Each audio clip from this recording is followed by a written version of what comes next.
Aquí me acabo de dar cuenta de un fallo que sobre todo cometen muchos profesores de instituto. Solo digo, cuando me llega un alumno en esa situación, digo, tío, yo he estado en tu situación. Yo no soy un alumno de dieces y siempre les pongo la metáfora que estamos poniendo ahora de física. Les digo, tío, vas a tener que estudiar como un cabrón. Tengas TDAH o seas neurotípico. Digamos que la memoria de trabajo es como un cajoncito pequeño, ¿vale? Y la memoria a largo plazo es como un pedazo de almacén, ¿vale? El sobreesfuerzo que tiene que hacer un alumno, que yo lo tuve que hacer en cuarto de la ESO, que es hiper desesperante. Si algo no te interesa en absoluto, es muy difícil que te capte la atención. El cerebro es más emocional que racional, y si a ti una asignatura del colegio te ha estado generando situaciones emocionalmente negativas, es normal que el simple hecho de escuchar el nombre de esa asignatura o de que alguien te diga siéntate a estudiarla te genere ansiedad, te genere nervios. Como os estoy diciendo, si tu hijo va cuesta abajo y sin frenos, lo más normal es que se repita el fracaso, se repita el mal resultado. Muchos padres que queréis que vuestro hijo levante cabeza, que queréis que empiece a progresar, pero no sabéis ya qué hacer. Muy buenas, bienvenidos a un nuevo capítulo de A Contracorriente. En el día de hoy os traigo un formato un pelín diferente al de capítulos anteriores, en el que pues traíamos a un experto y hablábamos durante una horita sobre su área de expertise. En el caso de hoy voy a estar yo solo haciendo reflexiones sobre temas que yo creo que pueden interesaros bastante, como qué es lo que opino yo acerca del sistema educativo, cómo afecta la adolescencia a un cerebro tanto neurotípico como neurodivergente, consejos de técnicas de estudio, de organización para típico alumno que está desmotivado, sin ganas, que le cuesta mucho ponerse a estudiar, y considero que puede ser un capítulo diferente, pero no por ello de menos valor. Lo que me gustaría hacer sería comenzar, ¿no? Explicando un poquito cómo funciona la atención en el cerebro para que podamos a partir de ahí pues ir construyendo un poco todos los métodos que os voy a recomendar a lo largo del podcast. Es muy interesante el cómo funciona eh, la captación de... O sea, sí, cómo el cerebro decide a qué quiere prestar atención. En este caso, pensad que el cerebro tiene como tres memorias, ¿no? La memoria sensorial, la memoria de trabajo y la memoria a largo plazo. Dependiendo de a, a qué le quieras prestar atención tú en cierto momento, eh, se va a se va a definir cuál va a ser el filtrado de la información en cada una de estas memorias, ¿vale? Expliquémoslo un pelín más fácil para que desde el principio no estemos utilizando excesivamente los tecnicismos de neurociencia. Imagínate, para que a ti algo te capte la atención es casi imprescindible que te produzca algún tipo de interés, ¿no? En plan, si algo no te interesa en absoluto, es muy difícil que te capte la atención. De todas formas, vamos a explicar cómo funcionan las memorias para que después, en función de lo que os acabo de explicar del interés y la atención, podamos aprovechar todo este funcionamiento del cerebro a nuestro favor, ¿vale? Entonces, la memoria sensorial, yo siempre le digo a mis alumnos que es como la parte en la que o sea, la parte de la memoria en la que la información se queda en un periodo de tiempo más reducido, ¿vale? En la memoria sensorial, si tú no estás prestando atención a un estímulo, lo más normal es que la información desaparezca del cerebro casi en milisegundos. Imagínate, estás trabajando o estudiando, si el compañero al lado hace un ruido o si cae un rayo, si tú estás en una situación de hiperfoco porque estás prestando, pues eso, mucha atención a la tarea que estás realizando, o en el caso de la videoconsola, en plan, si estás jugando al Fortnite, por ejemplo, y de repente escuchas un ruido o a tu madre que le dice algo a tu padre o lo que sea, lo más normal es que esto, si no está tu cerebro prestando atención a ese estímulo, lo que va a suceder es que va a desaparecer muy rápidamente de tu memoria, y esto no va a quedar registrado durante milisegundos en lo que llamamos la memoria sensorial, ¿vale? Para que algo pase a la memoria de trabajo, digamos que tienes que estar prestando atención a ese estímulo, de forma voluntaria o involuntaria. Imaginémonos. Tú estás estudiando, ¿vale? Para que algo pase de la memoria sensorial a la memoria de trabajo, como os acabo de decir, tiene que haber un mínimo de intencionalidad, ¿no? De que tu intención sea prestar atención a ese estímulo o a la tarea que estás realizando. Y en el caso de la memoria de trabajo, podemos decir que la cantidad de información que se puede procesar es limitada, ¿vale? Digamos que la memoria de trabajo es como un cajoncito pequeño, ¿vale? Y la memoria a largo plazo es como un pedazo de almacén, ¿vale? Entonces, si tú quieres que la información que te está entrando por la memoria sensorial pase a la memoria de trabajo, tienes que estar prestando atención a aquello que quieres aprender o simplemente pues trabajar con ello, ¿no? En la memoria de trabajo, como estamos diciendo, cabe poca información. De hecho, por eso los números de teléfono tienen 9 números, porque si tuviesen muchos más, está demostrado que no sería eficaz a la hora de que nosotros nos acordásemos de ese número de teléfono, ¿vale? Entonces, está demostradísimo que no, o sea, la memoria de trabajo se satura muy rápido, ¿vale? Y para ello necesitamos que esta memoria de trabajo de forma más o menos frecuente vaya descargando la información que está procesando en la memoria a largo plazo, ¿vale? En este caso, para que la memoria a largo plazo asiente la información que está procesando la memoria a corto plazo o memoria de trabajo, necesitamos que se generen nodos, ¿vale? Tú imagínate, es lo que... El ejemplo de... Bueno, mira, voy a utilizar un ejemplo de la clase que tuve ayer a última hora con una de mis alumnas, que le estaba explicando los factores de conversión, una alumna de primero de la ESO, y le dije que era un tema complicado. ¿Por qué? Porque el cerebro, para asentar nuevo conocimiento, para que el nuevo conocimiento se pueda afianzar en la memoria a largo plazo, necesitamos distintos requisitos, por así decirlo, o varios requisitos, mejor dicho. Uno de ellos es que se generen nodos, es decir, que el nuevo conocimiento de alguna forma lo hilemos, ¿no? Lo relacionemos con conocimiento que nuestro cerebro ya tiene, conocimiento que nosotros ya disponemos de ello, que está relacionado de alguna forma con lo nuevo que estamos aprendiendo. Un ejemplo perfecto de ello en la asignatura que a mí me afecta, ¿no? Que son las matemáticas, serían las potencias. Yo se lo dije a mi alumna, le dije, claro, a mí explicarle las potencias a un alumno que no las haya visto nunca, habitualmente no tardo más de una clase en que entiendan las potencias. Otra cosa después es que se les afiance el conocimiento. Ahí, para que se quede en el largo plazo la información en el cerebro, es cuando entra en juego el repaso, ¿no? Porque al final tú piensas que el cerebro es una máquina que ha sido optimizada a lo largo de miles de millones de años de evolución humana para optimizar el gasto de energía. Entonces, si tú al cerebro no le indicas de ninguna forma que la información que estás tratando, estás aprendiendo en ese momento es de valía, pues entonces el cerebro es como que esos nodos, ese conocimiento que estás intentando asentar en tu cerebro, aprenderlo, podríamos llamarlo así, cuando algo se asienta de forma estable en la memoria de trabajo, podemos decir que lo hemos aprendido. Si tú quieres aprender algo, necesitas repasarlo, porque es la forma en la que tú le dices al cerebro, oye, tío, esto me hace falta porque, como estás viendo, lo utilizo todos los días.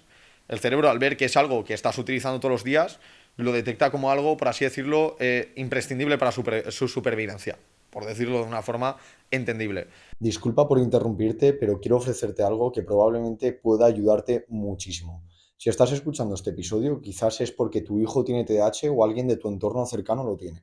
Si es así, sabrás que el TDAH y las matemáticas no siempre se llevan bien. Se pierden signos a mitad de ejercicio, desaparece un número, se copia mal el enunciado y muchas veces las clases en el colegio no sirven para nada.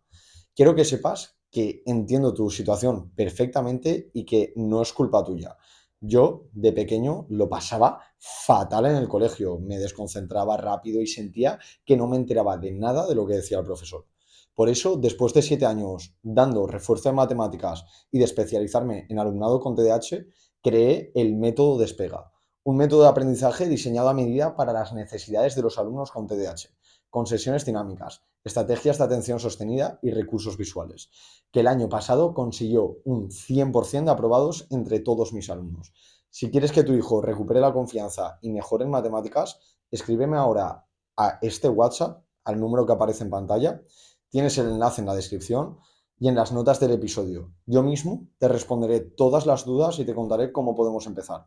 Gracias por escucharme este ratito y seguimos con el episodio. Entonces, eso es lo que necesitamos para aprender algo y afianzarlo en el largo plazo. Pero, o sea, para que se concluir un poco lo que acabo de decir, para afianzar en el largo plazo el conocimiento necesitamos repasarlo, por eso es tan importante en el estudio, por eso la gente que se prepara las oposiciones tienen una rutina tan estricta de preparación, de repaso, y tienen como... hoy me voy a repasar el tema 8 y 9, sobre todo los jueces, notarios, etcétera. Es como que lo tienen todo hiperplanificado para que su cerebro, toda esa información tan masiva que tiene que procesar, la detecte de suma importancia para su supervivencia, y pues poco a poco la vayan asentando en la cabeza y en su memoria a largo plazo, y se pueda entender como que esa información está aprendida, ¿vale? Pero antes de que eso suceda, como os estoy diciendo, deben de relacionarse esa información nueva con alguna información que esté ya guardada en el cerebro, porque si no es muy difícil, ¿vale? No es imposible, se puede hacer. Pensad que vosotros, el humano cuando parte de cero, por así decirlo, cuando eres bebé, casi todo el aprendizaje que estás teniendo es aprendizaje nuevo, ¿no? Entonces, esto... hay que tenerlo en cuenta, no es imposible, pero es más difícil, ¿vale? Por eso yo diría que la línea de aprendizaje de cualquier cosa es una curva exponencial, ¿no? En plan, al principio, pues cuesta mucho empezar a aprender eso nuevo que estás aprendiendo, y una vez que vas aprendiendo más cosas sobre matemáticas, sobre historia, sobre lengua, sobre un deporte, sobre cualquier cosa, cada vez que sabes más, es más fácil saber más aún, por así decirlo, ¿vale?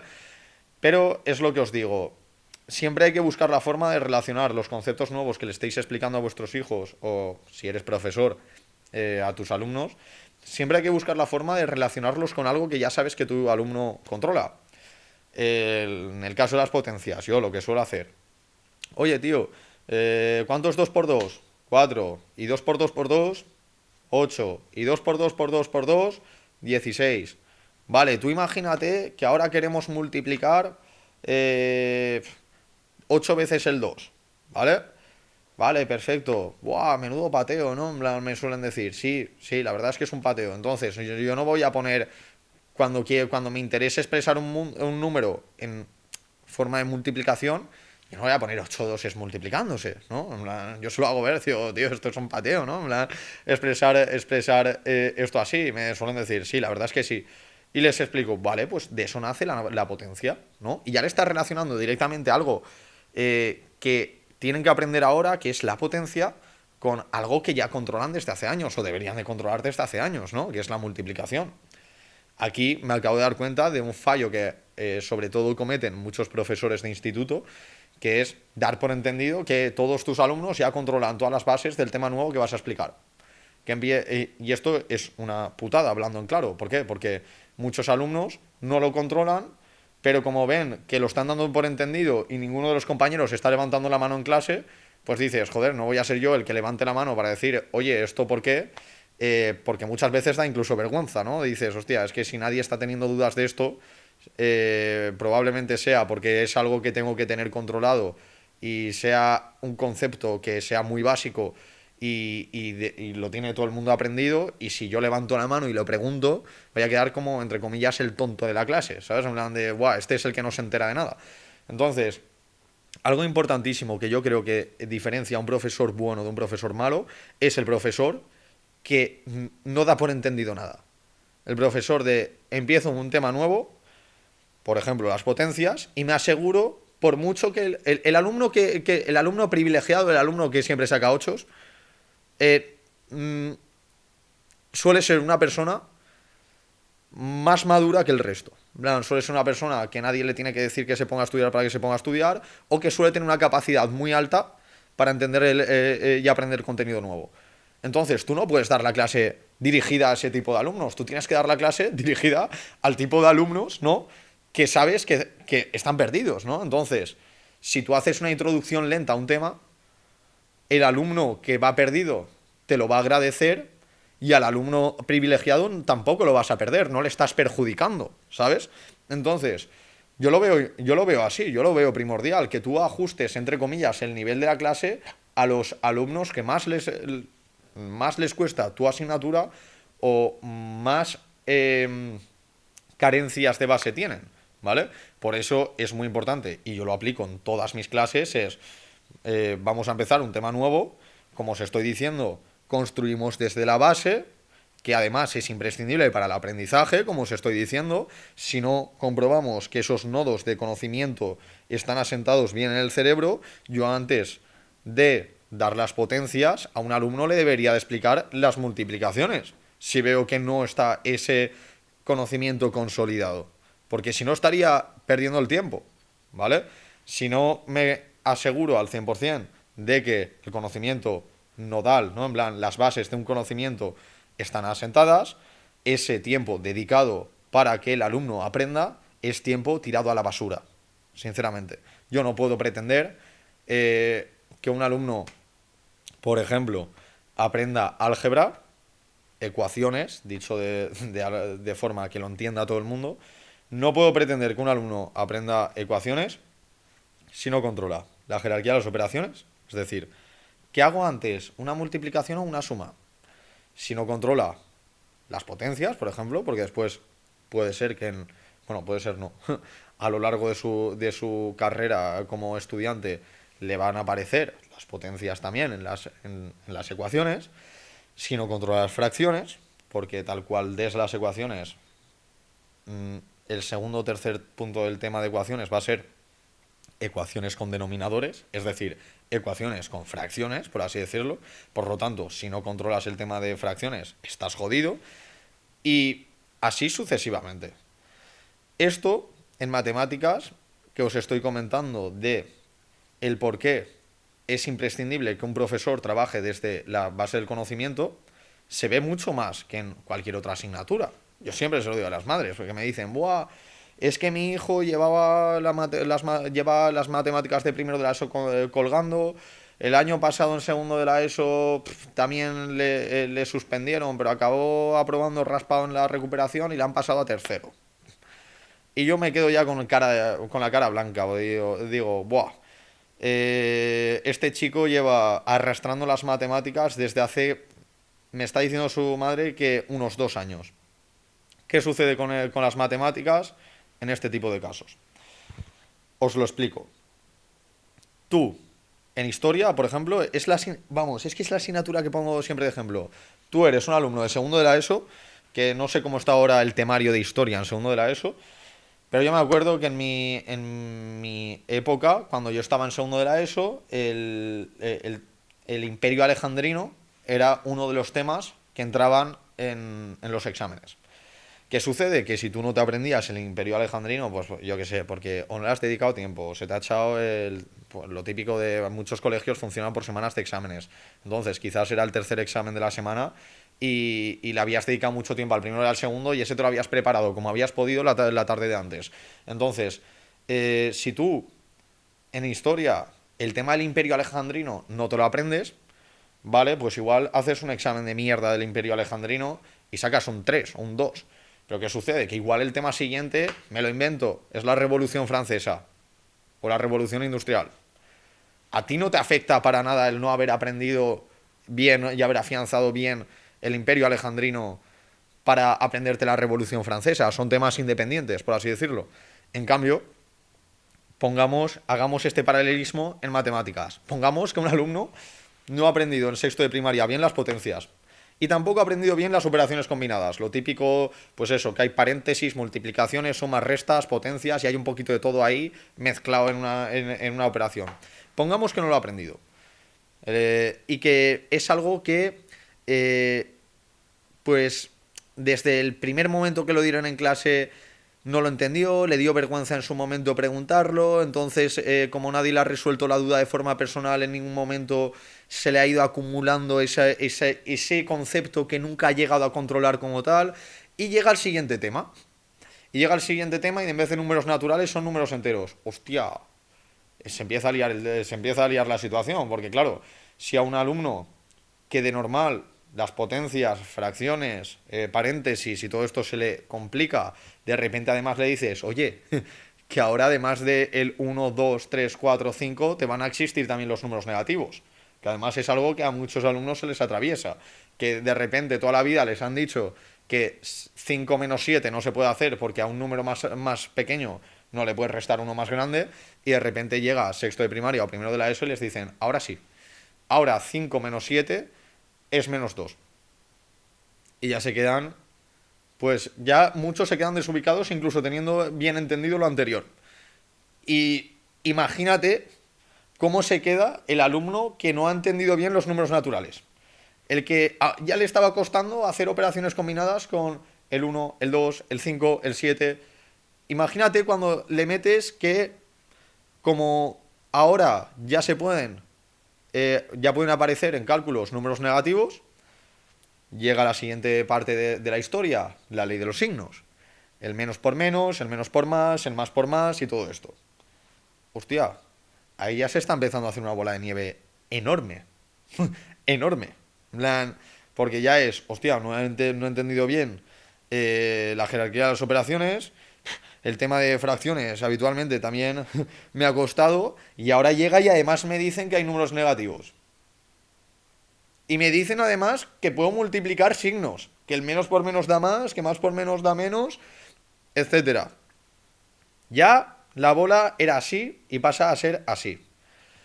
Imagínate que no le ponemos remedio. Primero de la ESO, pues al profesor le da pena, el chaval saca un 4 y algo a final de curso pasándolo fatal, porque yo todo esto os lo estoy describiendo también porque he vivido en mis propias carnes lo que es pasarlo mal en el colegio, y he vivido lo que es en primero y segundo de la ESO, que son cursos hiper importantes, sobre todo para sentar las bases de matemáticas. En segundo de la ESO empieza la física, que quien va mal en matemáticas va mal en física. O sea, esto es así. Entonces, vosotros imaginaros que el chaval este que pasa pelado, como hemos puesto el ejemplo antes, de primero a segundo de la ESO, le pasan, típico de que dices, buah, es que sesión de evaluación, el resto de asignaturas pues no va mal, el chaval en general rinde bien, y llega segundo de la ESO. Le han pasado, llega a segundo de la ESO y volvemos a lo mismo. En segundo de la ESO, en matemáticas, sí que necesitas tener clarísimo sexto de primaria y primero de la ESO. Volvemos al ejemplo, en historia no. En historia igual, los temas son distintos y pues que no hayas asentado las bases o hayas sacado un 4 en historia de primero de la ESO, si te tomas en serio la de segundo de la ESO, pues probablemente vas a poder pasar de un 4 a un 7, en plan, si te lo tomas en serio. Pero pongámonos en la situación del chaval que va mal en matemáticas. Por eso es la asignatura que más alumnos, sean neurotípicos o sean neurodivergentes, llevan mal. Porque llega segundo de la ESO, hostia, a mí el año pasado me aprobaron raspado. Buah, pues imagínate, cuando empiecen en segundo de la ESO, el primer trimestre suele ser de repaso, porque esto del sistema educativo no lo hace espectacularmente bien, pero tampoco lo hace fatal, y habitualmente los primeros temas de segundo de la ESO, o sea, sí, los primeros temas de segundo de la ESO suelen ser de repaso de primero, y los de primeros temas de tercero suelen ser de repaso de segundo. Pero pongámonos en la situación, llega segundo de la ESO y el profesor ya sabe que ese tema se ha trabajado en cursos anteriores. El profesor ya sabe que las potencias se han dado en sexto de primaria y en primero de la ESO. El profesor ya sabe que las fracciones se han dado en sexto de primaria y primero de la ESO. Entonces, el profesor, como es lógico también, por una parte, porque el centro le exigirá que durante los 9 meses de colegio se funda el temario que impone el ministerio, el profesor es consciente de que ese temario es temario que ya ha sido trabajado en otros años, y como es lógico, no le va a dedicar el mismo tiempo a ese temario que a un temario que es nuevo.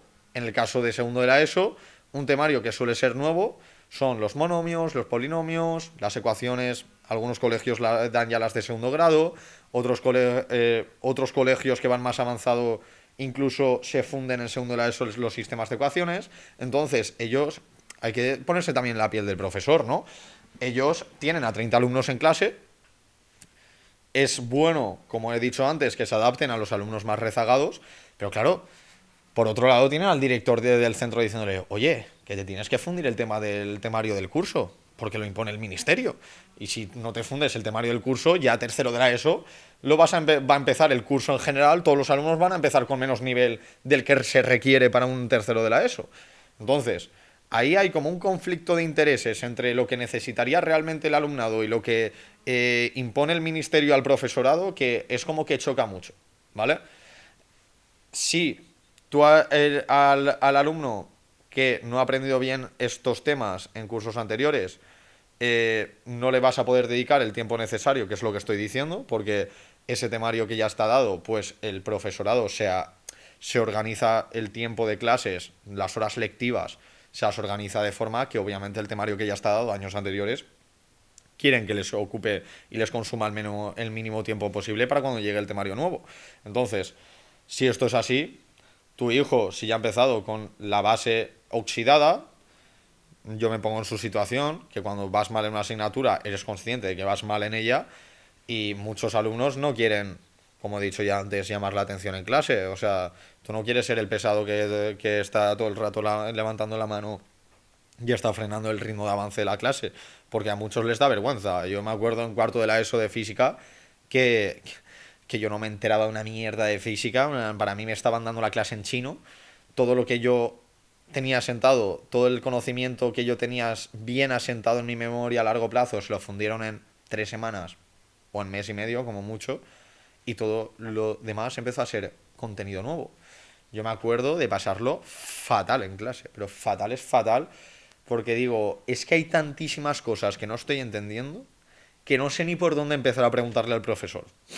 Imaginaros, hay tantas cosas que no entiendo que es que ya te da vergüenza el hecho de decir, es que no sé ni por dónde empezar a preguntar, o sea, porque no he entendido absolutamente nada. Entonces, ahí es cuando de verdad el problema, que si se hubiese atacado en sexto de primaria, que si se hubiese atacado quizás en primero de la ESO, se ha hecho una bola así. Ahí es cuando el alumno que en o sea, que en sexto de primaria y en y en primero de la ESO estaba sacando 5, 4, tal, empieza a sacar doses, treses. Si no se ataca el problema, quizás incluso vaya a peor. Y ahí es cuando se contacta de normal con una academia de refuerzo extraescolar, un profesor de repaso, lo que sea, y te dice, buah, es que mi hijo de normal había estado sacando 4, 5, pero es que este año está sacando treses. ¿Qué ha sucedido? Todo lo que llevo reflexionando estos últimos 15 minutos. Que tu hijo, el contenido que se ha ido construyendo sobre bases en plan anteriores, no tenía bien asentado nada de esas bases, valga la redundancia, y entonces se ha desmontado todo como un castillo de naipes. Cuando ya no solo estás construyendo la potencia sobre la multiplicación, sino que construyes la raíz cuadrada sobre las potencias, porque la base para entender las raíces cuadradas es haber entendido bien las potencias. Coño, pues si no has entendido bien la multiplicación, no has entendido bien las potencias, es imposible que hayas entendido bien la raíz cuadrada. Es imposible, imposible. Entonces, cuanto antes se ataquen las situaciones en las que se note que un alumno, que tu hijo, si no estamos hablando desde el punto de vista de un profesor, podemos hablar desde el punto de vista de un padre. Cuanto antes ataques en las asignaturas acumulativas, como puede ser matemáticas, como puede ser física, el rendimiento descendente que podríamos llamar, ¿no? En plan, que tu hijo dices, hostia, tío, es que ha pasado de sacar 5 6 a sacar 4 y de repente de vez en cuando empiezas a ver que se asuman los 3. Cuanto antes ataques esa situación, mejor. Porque después, el sobreesfuerzo que tiene que hacer un alumno, que yo lo tuve que hacer en cuarto de la ESO, que es hiper desesperante, el sobreesfuerzo que tiene que hacer un alumno que está sacando 2 y 3 en una asignatura acumulativa como es matemáticas o física, como podría ser incluso lengua, ¿no? Con la sintaxis. El sobreesfuerzo que tiene que hacer para ponerse al día, si no se ha atacado el problema a tiempo, es al nivel de trauma. O sea, yo tuve pesadillas y a día de hoy, de vez en cuando, no es coña, tengo pesadillas con el puto colegio cuando iba a cuarto de la ESO y tenía un examen de física. Imaginaros si se me ha metido eso O sea, si se me han metido esas emociones profundamente en el sistema límbico, o sea, en el sistema emocional del cerebro, para que yo con 27 años tenga pesadillas de vez en cuando todavía, con cuando yo tenía 15 o 16 y me tocaba ir a hacer un examen de física al colegio. Y todo este trauma se me generó en su día porque, como yo siempre cuento, es la primera vez que a mí, de verdad, podríamos decirlo así de claro, se me suben los huevos a la garganta porque empiezo a sacar notas que, como os estoy diciendo, no había sacado antes. Yo, pues, algún 3,5 en asignaturas que se me daban mal, como física, inglés, matemáticas, gracias a Dios, tenía mis altibajos, pero tampoco era, nunca fue, exceptuando un par de cursos que el profesor del colegio y yo no nos entendíamos, no era capaz de explicarme bien las cosas, exceptuando ese par de cursos, las matemáticas nunca fueron mi talón de Aquiles. En cambio, la física sí, el inglés sí, la lengua también. Aquí que yo soy de Valencia, el valenciano también. Y, y la verdad es que yo en estas asignaturas que iba mal, pues como echaba más horas que un reloj, porque yo se lo digo a mis alumnos, yo nunca fui un alumno de dieces, lo que sí que fui un alumno cuyos padres eran muy exigentes, eran altamente exigentes, y en mi casa, vamos, el suspenso no se concebía, y más en mi caso que o sea, mi hermana, yo tengo una hermana mayor, que era una estudiante de estas que no necesita mucha supervisión para cumplir con los objetivos. Y una estudiante de 7, etcétera, que además iba a mi propio colegio, por lo que cuando mis profesores veían el mismo apellido, me preguntaban si era el hermano de Marta, tal, no sé qué, y ya a partir de ahí era como que partía de un listón hiper elevado, ¿no? Porque dices, joder, es que su hermana ha ido fenomenal, tal, y de repente llegaba la oveja negra, por así decirlo, ¿no? En plan, hostia, este no es como la hermana, ¿sabes? Entonces, yo en estas asignaturas, no porque fuese bueno, sino porque echaba más horas que un reloj, era capaz de rascar un 4. Inglés sí que me costaba muchísimo. Nunca fue capaz ninguna profesora de hacerme entender bien el inglés. Eh, y siempre fue una de las asignaturas que tuve que pelear mucho. Yo en inglés sí que recuerdo sacar de forma más o menos frecuente 3,6 y medios, 3. Y, y como os digo, nunca hubo ningún profesor o sea, que fuese capaz de hacérmelo aprender y entender bien. Eh, en cambio, las matemáticas, como os digo, pues sí que tuve mis profesores, el de sexto de primaria era muy bueno y entré con muy buen nivel en primero de la ESO, lo cual me permitió estar sobreviviendo durante los primeros meses de primero de la ESO del nivel que tenía de sexto de primaria y de lo bien que me habían explicado los conceptos de sexto de primaria. Pero el de primero y segundo de la ESO no eran nada buenos o no me gustaban a mí personalmente, no habían conectado conmigo, no había una conexión profesor-alumno y entonces ahí se me generaron lagunas, ¿vale? Pero bueno, que me he desviado del tema, esto es puro TDAH. Eh, Volvamos.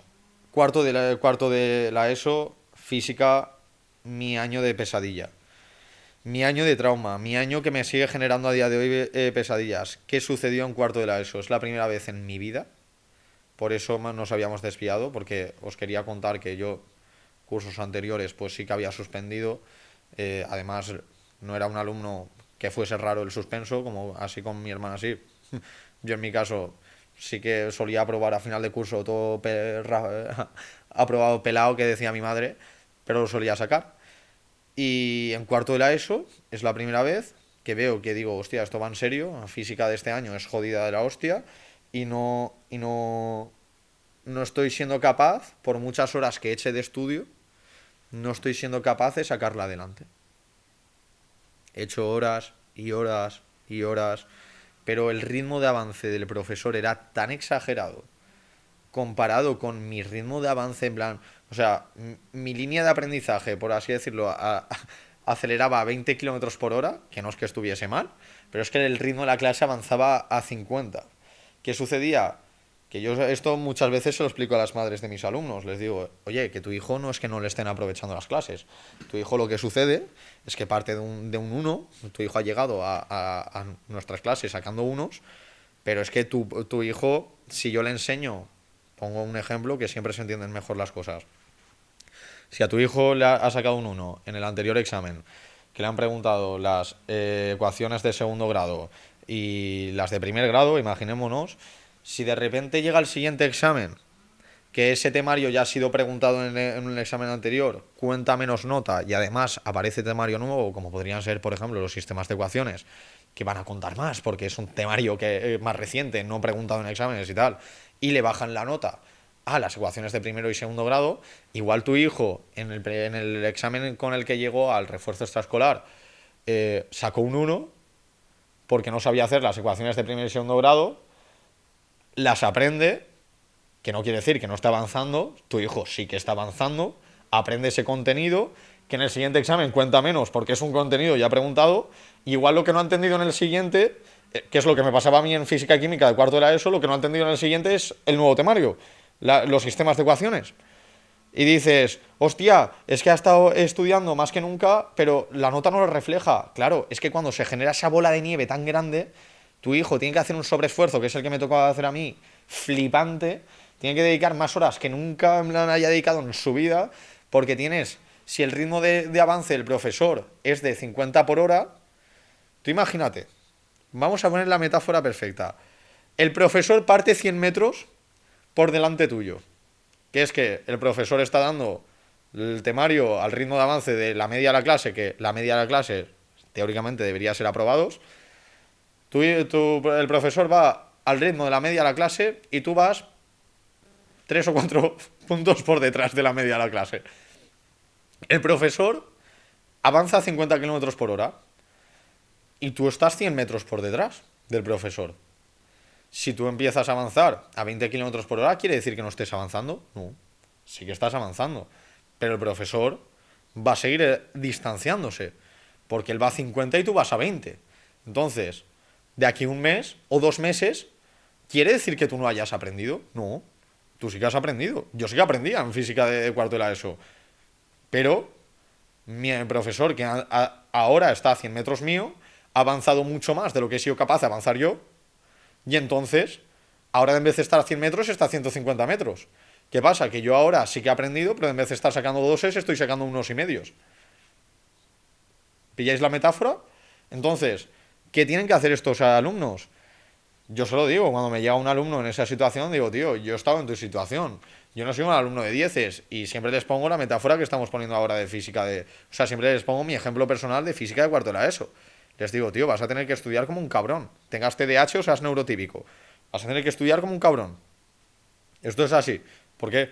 Porque si tu profesor está avanzando a 50 kilómetros por hora y nos saca 100 metros de ventaja, tú vas a tener que empezar a ir a 70 kilómetros por hora. ¿Sabes? Para poder ir recortando cada vez más la distancia que hay entre tú y el nivel que está impartiendo el profesor. ¿Eso qué significa? Que si ya eres un alumno que parte en desventaja, vas a tener que dedicar muchas horas. Y lo vuelvo a repetir, seas TDAH o seas neurotípico.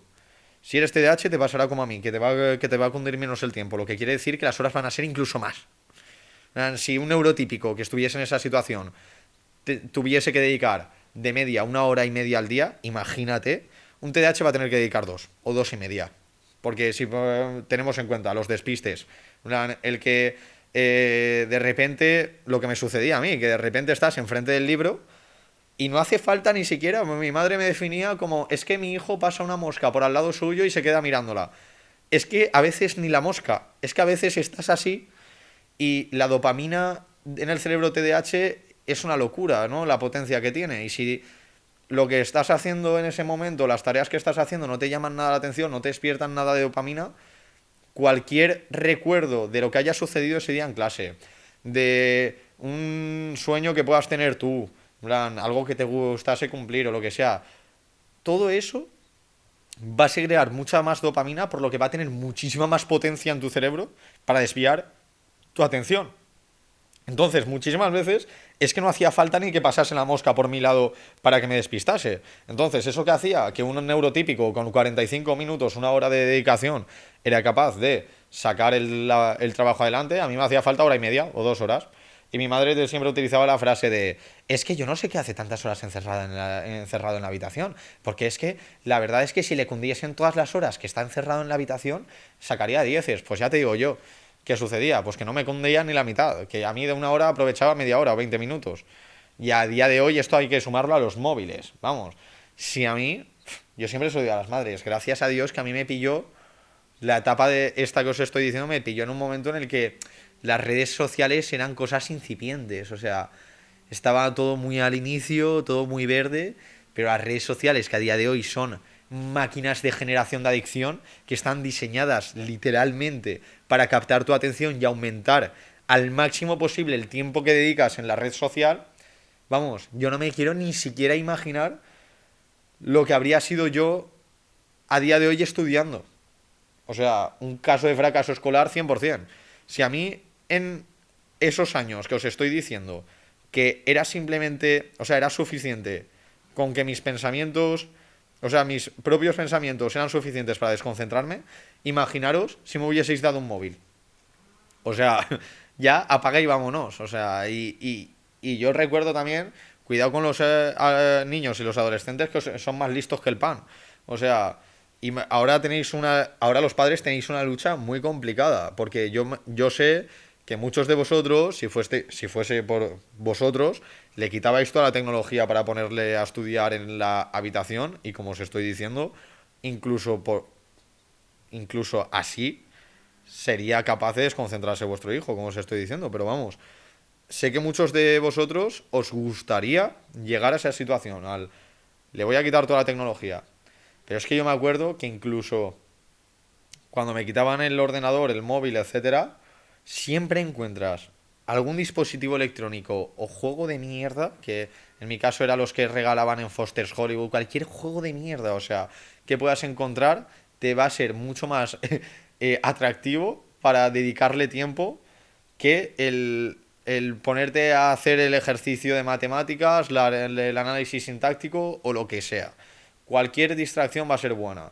Entonces, es muy difícil ponerse en la situación que estáis muchos de vosotros, ¿no? Muchos padres que queréis que vuestro hijo levante cabeza, que queréis que empiece a progresar, pero no sabéis ya qué hacer. Decís, Nacho, es que lo he probado todo, es que yo le quito el móvil a mi hijo, es que yo intento que si está con dispositivos electrónicos, intento estar yo más o menos cerca y ir echando un vistazo, porque si le dejo la tablet o el ordenador para estudiar, sé que mi hijo acaba en YouTube o acaba en Minecraft. Entonces, yo sé que es muy complicado la situación a la que os estáis enfrentando los padres actualmente. Es de hecho horrible. Pero algo habrá que hacer. Yo en ese caso, recuperando el hilo narrativo del principio, que os he dicho que para generar interés, o sea, para que algo te capte la atención es imprescindible que te genere un mínimo de interés. Yo en ese caso, os lo digo como consejo, lo que hago con mis alumnos que más despistados, que menos motivados están, etcétera, es tanto mis explicaciones en las clases como cuando les mando algún ejercicio o les mando deberes, lo que intento hacer es adaptarlo todo a sus intereses. Si algo te genera interés, te capta la atención. Por eso yo muchas veces le pregunto a mis alumnos, oye tío, ¿qué te gusta? Pues me gusta el fútbol, me encanta el Atlético de Madrid y tal, se traga todas las jornadas. Pues yo muchas veces cuando lo veo así más de plof, más desmotivado, porque no puedes depender nunca en la vida de la motivación va y viene. Cuando lo veo un día más agotado, más desmotivado, etcétera, pues ¿qué cojo? Cojo el problema del colegio, lo paso por un asistente de inteligencia artificial que tengo y el problema del colegio, que es un hortelano, tiene una huerta con patatas judías y cebollas, pues pasa a ser el Atlético de Madrid tiene la cantera A, en plan, el juvenil, el cadete y yo qué sé, y el equipo principal y lo transforma todo a sus intereses. Y ya ves que les cambia la cara, ya dicen, hostia, vale, esto está más guapo y ya has captado su interés. Al menos ya hemos conseguido que la atención suba, ya subimos un poco, ¿vale? El dinamismo, alumnos con TDAH, por favor, no podéis, o sea, un profesor, tío, es que aquí me frustro y todo. Un profesor no puede pretender que un alumno con TDAH siga una explicación de forma unidireccional. Es decir, lo que hacen tanto academias de repaso como los colegios, que el profesor, vamos a hacer el ejercicio 27 y la página 54 y empieza a hacer el ejercicio, ya te digo yo que tus alumnos neurodivergentes y más los que tienen TDAH, no has puesto aún el número del ejercicio en la pizarra y ya se han perdido. O sea, ya el ruido que ha hecho el compañero, o como hacía yo, mirar por la ventana cómo estaba podando el seto el jardinero, o lo que sea, ya les ha llamado la atención y ya imposible, es que es imposible que te estén siguiendo, totalmente imposible. ¿Cómo hacemos esto? Para revertir la situación y que tus alumnos neurodivergentes no pierdan el foco atencional. Te lo vuelvo a decir. El alumno privilegiado de la clase no le hace falta que le hagas ni siquiera participar. El alumno con TDAH sí. ¿Qué te recomiendo? Coge al alumno con TDAH. Oye, léeme el enunciado. Pablo, Miguel, como se llame. Que te lea el enunciado. Ya te has asegurado que al menos lo ha leído. Vale, ¿qué sería lo primero que haríamos? Pablo, Miguel. Buah, no sé, si lo ves así tímido, lo que sea, no le, o sea, tampoco le humilles en el sentido de que dé la sensación al resto de compañeros que nos está enterando de una mierda y que va perdidísimo, ves tirándole un cable. ¿No te acuerdas de esto? Ah, sí, de esto sí que me acuerdo. Ah, vale, y ya le vas guiando. Igual él no hace el ejercicio, pero le puedes ir dando pistas e incluso poniendo piedras, o sea, le puedes ir poniendo ladrillos sobre el cual él ponga el siguiente.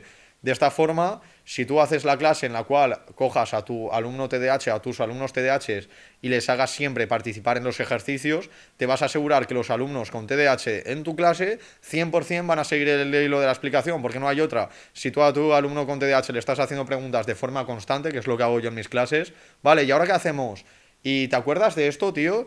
Ah, sí, sí, sí que me acuerdo. Ah, vale, pues esto es lo que tenemos que utilizar ahora. Ah, vale, es ahora cuando lo tenemos que utilizar. Es imposible que lo pierdas. Porque si tú le estás haciendo a un alumno preguntas de forma constante puedes ir midiendo si está presente en la explicación o no y si está siguiendo la explicación o no. Eso es así.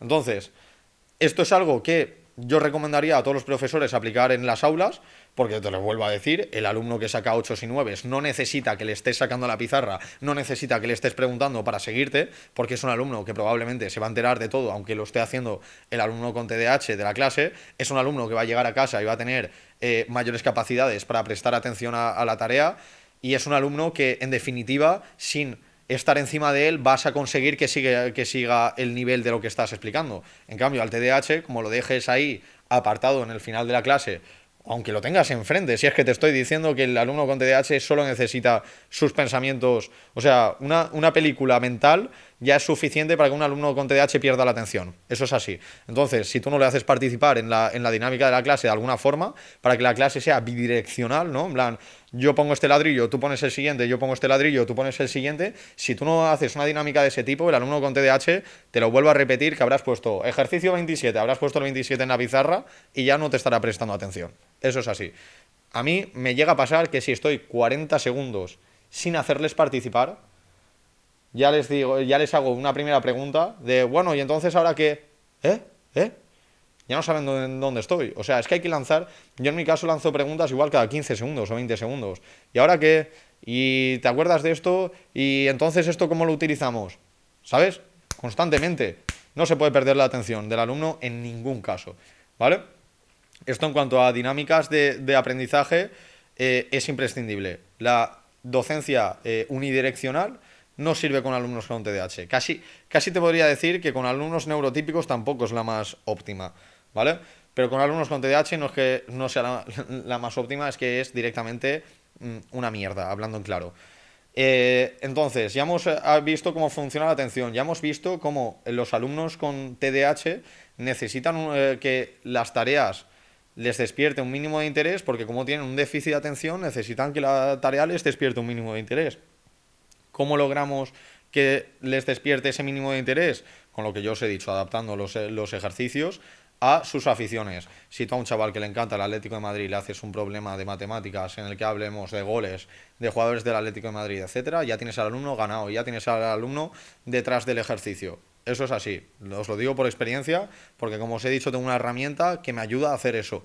Y me ayuda a que el problema de hortelanos y tal pase a ser de jugadores del Atlético o del Real Madrid, y que podamos mantener el hilo del ejercicio.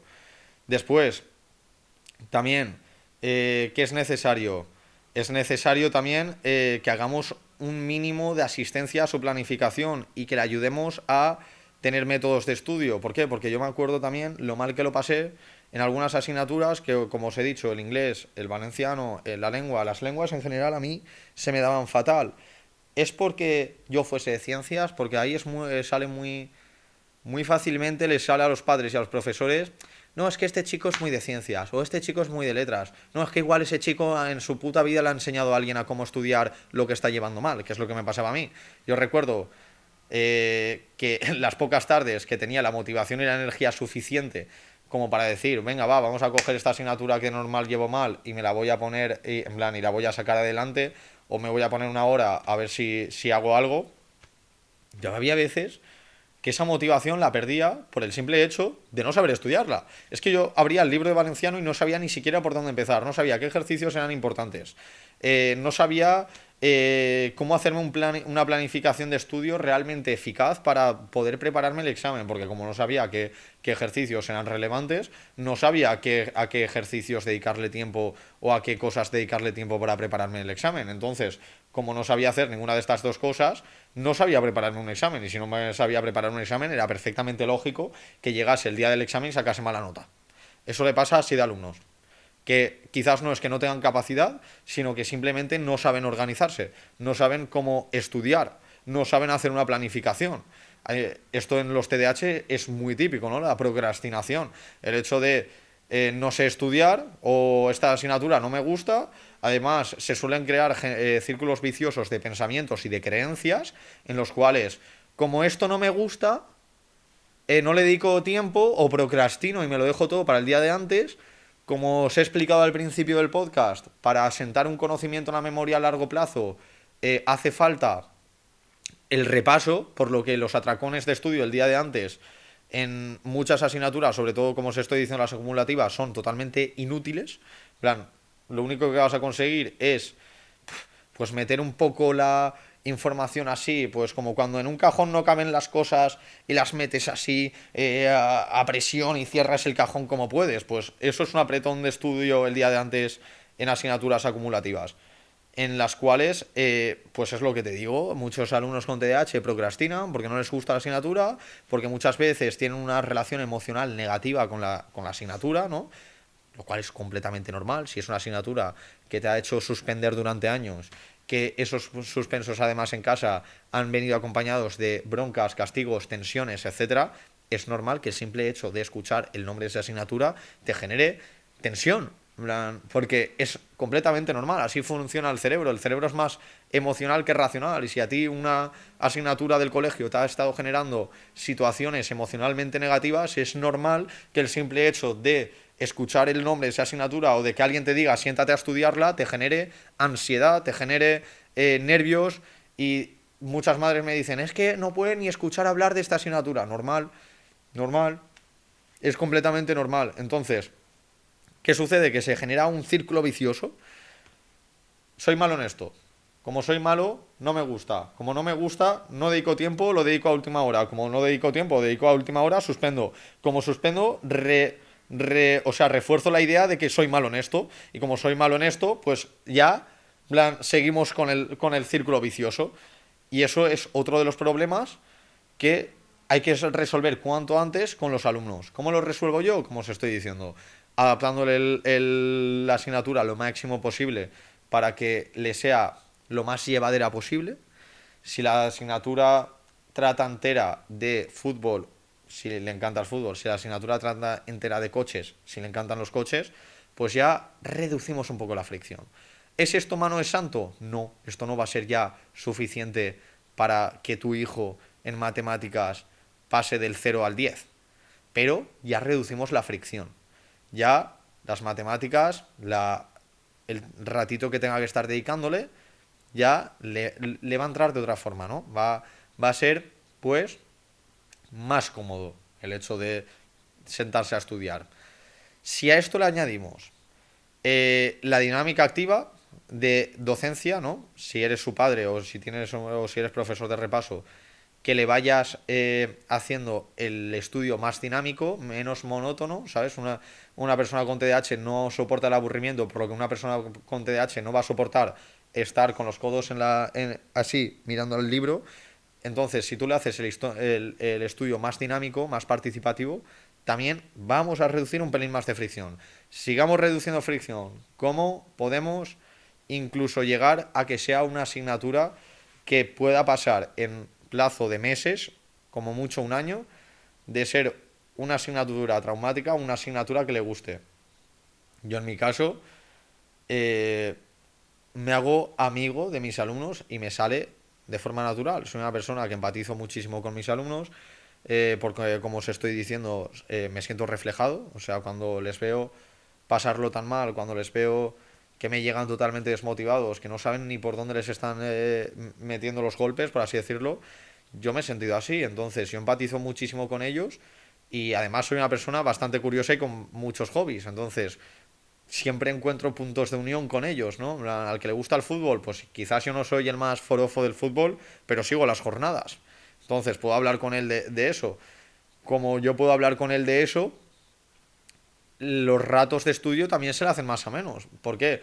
Porque pasa de ser un rato de estudio en el cual se me generan discusiones con mi madre, que ay, qué pesada que eres, ay, que no sé qué, es que estoy harto de que me digas no sé qué, etcétera. Es decir, pasa de ser un rato de fricción con su madre o con su padre a ser un rato de estoy estudiando con este chico que le gusta el fútbol igual que a mí, que me hace que el estudio sea dinámico, que sea entretenido porque me está involucrando continuamente en el aprendizaje, que además, entre ejercicios, hablamos un rato de los partidos de la jornada, de cómo ha visto él este partido, de, oye tío, ¿tienes la Liga Fantasy? Sí, tal, sí que lo tengo. ¿Me recomiendas comprar o vender a este? Te dan unos consejos, tal. Entonces, ya es otro tema. Ya, la relación emocional poco a poco se va reduciendo, ¿no? En plan, el que ese rato de estudio sea negativo, sea un rato de trauma, poco a poco lo vas convirtiendo en un rato de colegueo y entonces ya es menos doloroso de ponerte a estudiar.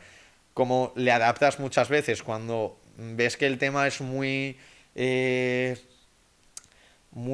costoso para él, está siendo muy difícil aprenderlo, le adaptas el tema, ah, ya reducimos la fricción aún más.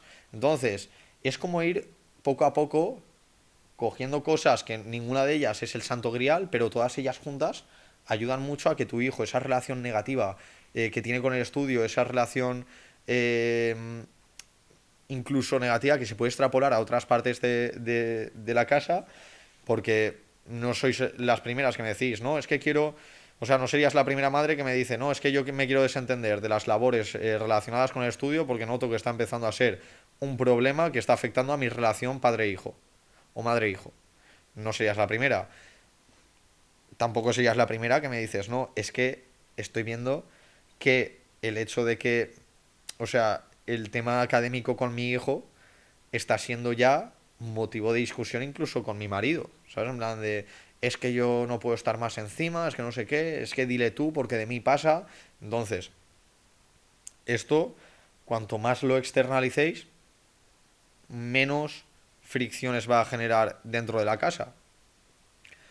Con lo que os estoy diciendo que quiero remarcar la importancia de la sensación, es decir, de las emociones a la hora de estudiar y la motivación, etcétera. Por eso estamos dedicando a lo largo del podcast tantos consejos que yo ya tengo probados en mi día a día laboral que funcionan, ¿vale?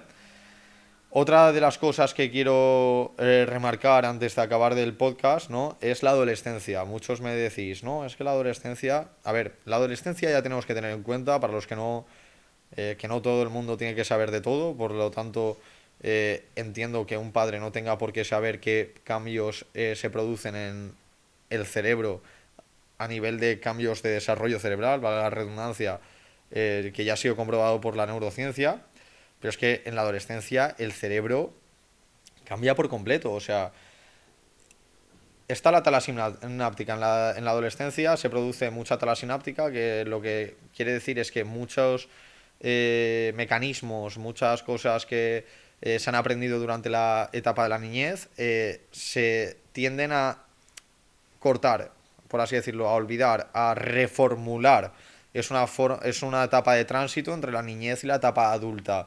Entonces tienes que pensar que como etapa de tránsito hay muchas cosas que se tienen que tirar abajo para construir algo nuevo. Por eso muchas madres, cuando su hijo es adolescente, es que me hace cosas que no me hacía ni siquiera cuando tenía 7 años. Este es el motivo. Se están tirando abajo ciertas cosas para construir las nuevas, ¿vale? El eje hormonal. Los chicos, tanto los chicos como las chicas, las hormonas explotan. Empiezan a segregarse por el hipotálamo hormonas sexuales, que lo cual hace que estés mucho más pendiente, se empieza a despertar tu interés por el sexo opuesto, entonces estés muchas veces mucho más pendiente en clase de lo que esté mirando o de lo que está haciendo la chica o el chico que te gusta, que de lo que deberías de estar prestando atención, que es lo que te está explicando el profesor en la pizarra. Esto es por todo el eje hormonal.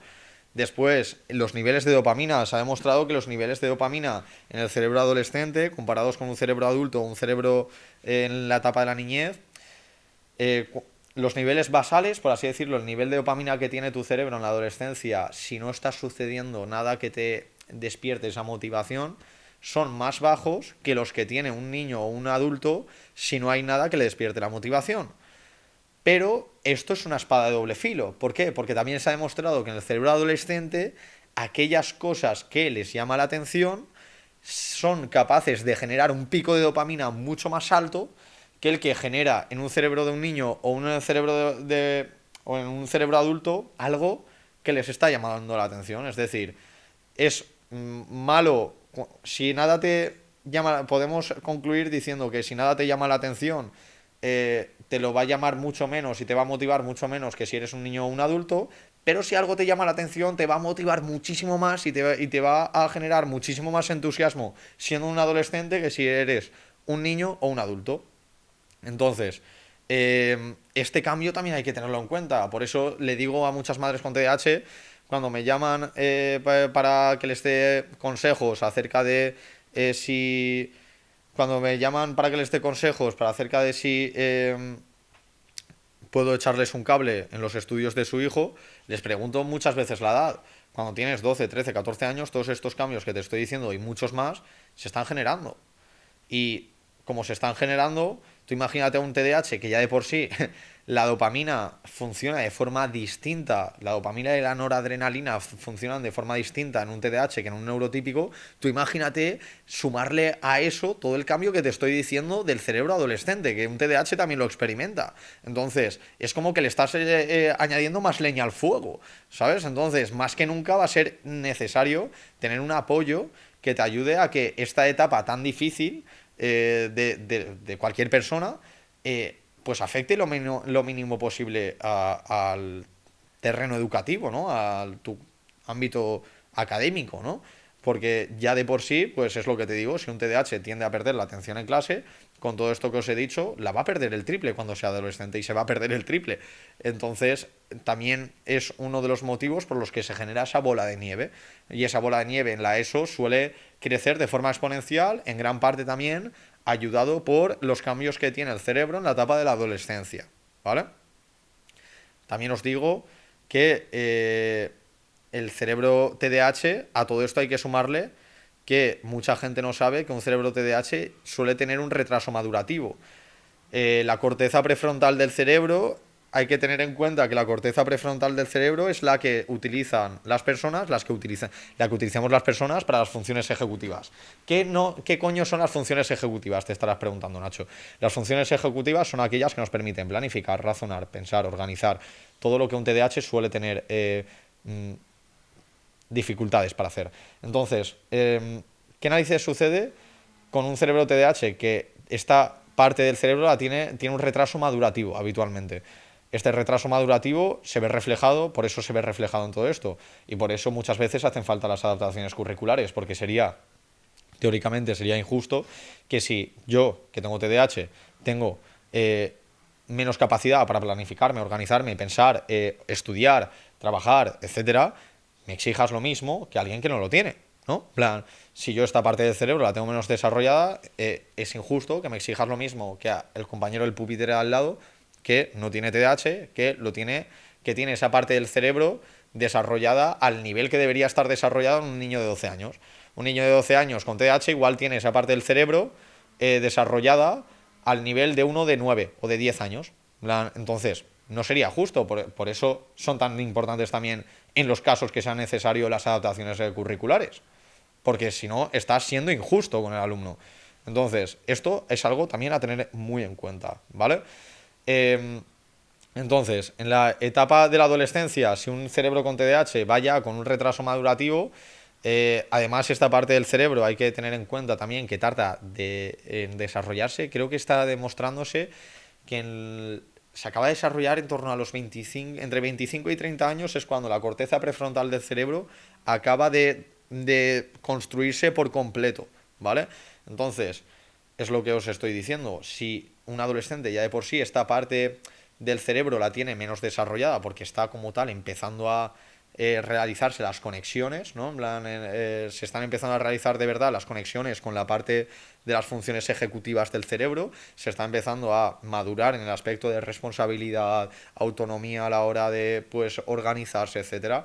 Pues claro, si un adolescente neurotípico ya esto va a tener ciertas dificultades a la hora de hacerlo porque está empezando a desarrollar estas skills, estas habilidades, tú imagínate un TDAH, claro, una persona con TDAH que con 12 años realmente esta parte del cerebro la tiene como una de 9. Por eso muchas veces las madres me dicen también, no, es que mi hijo es muy inmaduro. Por esto, es que tu hijo notas que es más inmaduro por esto. Mi madre también me comparaba, cuidado con las comparaciones, que también hacen, vamos, es hurgar en la llaga. Mi madre también me comparaba con ciertos amigos míos que decía, ¡buah! Es que tú, comparado con no sé quién, estás muy verde. Por esto, es que es por esto, sinceramente. Es que es porque hay un retraso madurativo en la corteza prefrontal del cerebro, que es la que se encargaría de todas las labores relacionadas con el estudio.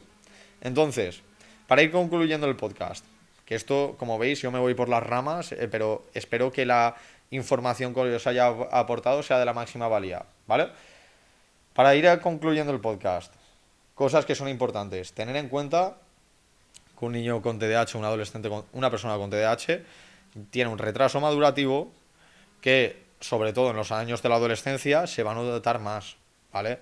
Porque sí que va a tener todo ese cambio de esa vorágine de hormonas, etcétera, tan propias de la etapa de la adolescencia, junto con un cerebro más inmaduro en cuanto a funciones ejecutivas, por lo que se va a notar más. Hay que tener más paciencia con ellos, hay que acompañarlos más, hay que estar más a su lado, ¿no? En plan, ofrecerles un acompañamiento, sea su padre, sea su profesor, seas quien seas. Eh, Tener muy claro cómo funciona el cerebro a la hora de motivación, tener muy claro cómo funciona el cerebro a la hora de las emociones. Las emociones son mucho más fuertes que la parte racional del cerebro. Entonces, cuando una persona está empezando a cosechar fracasos en un ámbito de su vida, las emociones que va a tener acerca de ese ámbito de su vida obviamente van a ser negativas. Entonces, si no le ayudamos lo más pronto posible para revertir esta emoción, lo que va a suceder es que cuanto más fracasos coseche, cuanto más exagerados sean sus fracasos, más negativa va a ser la relación que tenga con eso y más nos va a costar revertir la situación, porque más trauma le vamos a generar, ¿vale? Entonces, cuanto antes en los estudios, en el trabajo, en donde sea, le des la vuelta a este tipo de situaciones, más fácil va a ser salir del hoyo, ¿vale? Entonces, de ahí para concluir un poco, de ahí la importancia de adaptar el estudio a los intereses, de hacer el estudio pues de colegueo, ¿no? Yo siempre me preguntan los alumnos muchas veces, ¿tú te llevas así de bien con todos tus alumnos? Pues la verdad es que con la mayoría de ellos sí, porque empatizo mucho con ellos y llego al punto de ser colega. Los profesores que trabajan conmigo, ya me encargo yo de que también sean este perfil de profesor, porque lo veo imprescindible, porque si no empatizas con el alumno, no conectas con el alumno, no vas a ser del todo capaz de sacarlo del hoyo. Un profesor que en toda su vida haya sido un alumno de 10, que no sepa lo que es pasarlo mal en los estudios, difícilmente va a ser capaz de conectar y ayudar de verdad a un alumno que está sacando 2 y 1, porque en su vida se ha visto en la posición que está el alumno. Esto por una parte, la emoción. la dopamina, como os estoy diciendo, tener en cuenta cómo funciona el cerebro a la hora de la motivación. La dopamina es como una hormona que se segrega cuando tu cerebro anticipa que va a recibir una recompensa. Entonces, por eso funcionan también en la adolescencia, en la niñez, en los alumnos con TDAH, el sistema de recompensas, ¿vale? Lo puedes hacer de varias formas. Mi madre, cuando yo era adolescente, me daba 5 euros si sacaba un 7. No, sí, sí, 5 euros si sacaba un 7 o un 8, los notables que se llaman, y 10 si sacaba un sobresaliente. Spoiler, la mayoría de veces recibía menos de 20 o 30 euros, ¿vale? En plan, porque como os estoy diciendo, no era un alumno de 10. Pero en la adolescencia, que ya quizás un sistema de economía de fichas ya puedes perder eficacia, porque igual tu hijo te dice, no, es que mamá, esto es de niños, pues quizás lo que le puede funcionar o me funcionó a mí en su momento es unas recompensas a corto plazo más, más tangentes, o sea, más tangibles, perdona, como podría ser lo que te acabo de mencionar, y quizás incluso una recompensa a largo plazo también más jugosa, ¿no? En mi caso, yo soy un loco del motor, me encantan las motos, mi sueño desde que era así de pequeño era tener una moto y mis padres lo utilizaron a mi favor, ¿no? En plan, si yo aprobaba todas en tercero o cuarto de la ESO, pues me iban a comprar la moto. En tercero de la... No, me dejaban comprarme la moto, mejor dicho, que me la compré yo con mi dinero. En plan, entonces, en tercero no lo cumplí, porque fue mi año más adolescente puro y duro, pero en cuarto de la ESO también de aquí la importancia de cumplir tu palabra. Si a tu hijo le has dicho que si no aprueba todas no le compras la moto, después no se la compres, porque entonces vas a perder credibilidad en tus palabras y vas a perder credibilidad frente a tu hijo. Mis padres no me dejaron comprármela en tercero y entonces esto, el ver cómo mis amigos, que sí que habían cumplido con el pacto con sus padres, sí que la tenían durante todo un año, es como que fue haciendo, en plan, más fuego en mi interior, ¿sabes? Y decir, hermano, en plan, ya has perdido la primera oportunidad para cumplir esto, no aguanto otro año más viendo como todo mi alrededor tiene esta recompensa que yo tanto quiero y que no he podido tener ya por haber fallado, ¿sabes? Entonces, eh, cuando la motivación no es intrínseca a una tarea en sí, cuando una tarea en sí no te gusta y no te levanta la motivación, que se llama motivación intrínseca, puedes acompañarlo de motivación extrínseca, ¿no? Que sería el sistema de recompensas que se te ocurra, a cada alumno en función de lo que le guste, la etapa de su vida, etcétera, le va a venir bien una u otra, y puedes combinar esto con recompensas más a corto plazo, como te estoy diciendo en las notas. Aunque yo no soy, a día de hoy, más adulto, no soy partidario de solo recompensar las notas. Si tú quieres que tu hijo genere hábitos de estudio, más que recompensar el resultado, deberías de recompensarle el hábito de estudio, porque es como va a entender vale, me recompensan si dedico el tiempo a estudiar, no al resultado del haber estudiado. Porque entonces después muchas veces las familias se preguntan que por qué su hijo no genera hábitos de estudio ni para atrás. Pues tío, si lo que castigas o premias es el resultado en vez del hecho de que se genere ese hábito de estudio, es normal que tu hijo no genere el hábito de estudio, porque tu hijo le estás mandando de forma indirecta, de forma, pues eso, sin querer le estás mandando la señal de que lo importante es el resultado. Y no es así. Para mí es mucho más importante que una persona se transforme en una persona que trabaja a diario, porque ese hábito de trabajo diario es lo que en el futuro le puede servir para todo, que una persona se acostumbre a depender de los resultados, porque muchas veces en tu vida el resultado no va a estar en tu mano. Tú vas a poder hacer todo lo que esté en tus manos y muchas veces que el resultado se quede aquí o sea 10 veces mejor, va a ser cuestión del entorno, cuestión de muchas cosas que tú no vas a poder controlar. Entonces, sistema de recompensas. Funcionan muy bien. La motivación extrínseca funciona muy bien. Si tu hijo es un loco de las motos y le dices que si al acabar el curso está todo bien, le vas a permitir comprarse una moto, le vas a comprar una moto, no va a haber motivación más heavy que pueda tener tu hijo para sentarse a estudiar que esa, ¿vale? Ya hemos hablado de la dopamina, ya hemos hablado de cómo genera el cerebro TDAH, o sea, o sea, cuál es el retraso madurativo que tiene con respecto a un neurotípico. Ya hemos hablado de la importancia de que la docencia que se aplique con ellos sea una docencia activa. siempre que se pueda, incluso adaptando a intereses y gustos.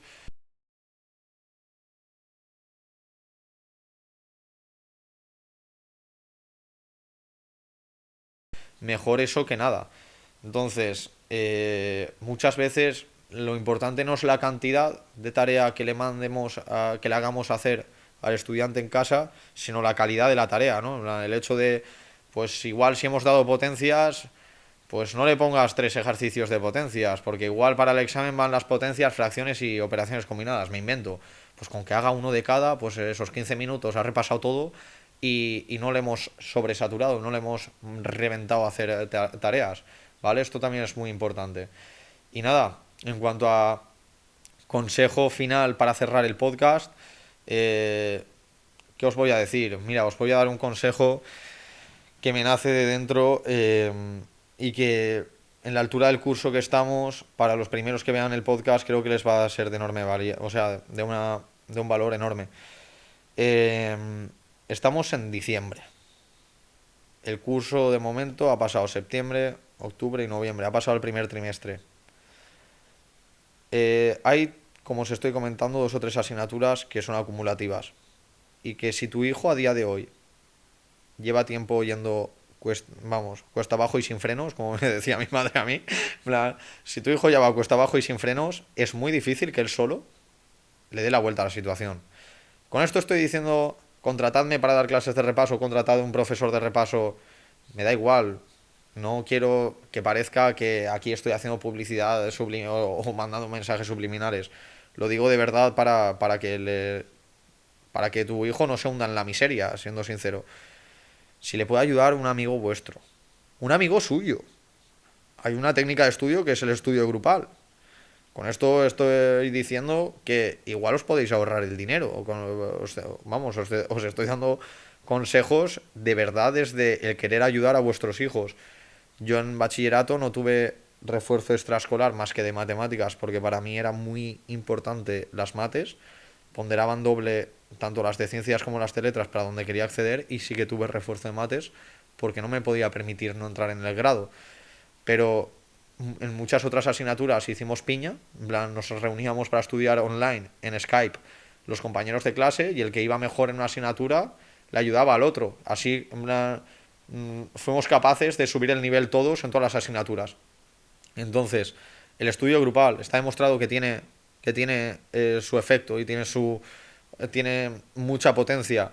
Entonces, si tú ya no te sientes a gusto porque estás generando tensiones, si se te empieza a ir de las manos, ¿no? Porque al final yo también entiendo que muchas madres o muchos padres visteis el temario de segundo o tercero de la ESO, como es lógico, hace 20 años y no os acordáis. Y el ayudar a vuestros hijos os supone tener que dedicar vosotros primero un tiempo para refrescarlo todo, volver a aprenderlo para poder después explicárselo. Y eso es agotador. Entonces, si os veis en esa situación, yo qué sé, mirad a ver si vuestro hijo puede estudiar con un amigo o un compi que vaya mejor que él en esa asignatura y que le pueda ayudar y impulsarlo para arriba. Eh, si no, pues yo qué sé, típica prima o hijo de amigo que pueda tener 5 o 6 años más que él y le pueda dar clases de repaso, cualquier cosa, pero no podéis dejar que se hunda. ¿Por qué? Porque estamos en diciembre. Ya está empezando, estamos ya en el punto en el que la mayoría de colegios están empezando la segunda evaluación. Si no le ponemos solución ahora, como os estoy diciendo, si tu hijo va a cuesta abajo y sin frenos, lo más normal es que en la segunda evaluación se repita el fracaso, se repita el mal resultado. Y ya a eso le sumaremos el hecho de que va a empezar a subir los nervios y la tensión, porque ya te plantarás en la tercera evaluación, ya le empiezas a ver las orejas al lobo, y ya, si estamos flojeando en varias asignaturas, cada vez va a ser más difícil que salgan bien las cosas. ¿Por qué? Porque los nervios bloquean la corteza prefrontal.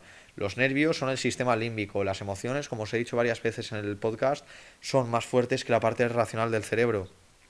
Si tú empiezas a estar en situación emocional de miedo, de nervios, bloqueas la parte del cerebro que te ayuda a estudiar. Por eso los blancazos en los exámenes. Hostia, me he quedado en blanco. Claro, has entrado en una situación de nervios en el examen porque quizás no lo llevabas del todo bien preparado o porque quizás es una asignatura que suele suspender y se te ha bloqueado esa parte del cerebro que necesitas para hacer el examen.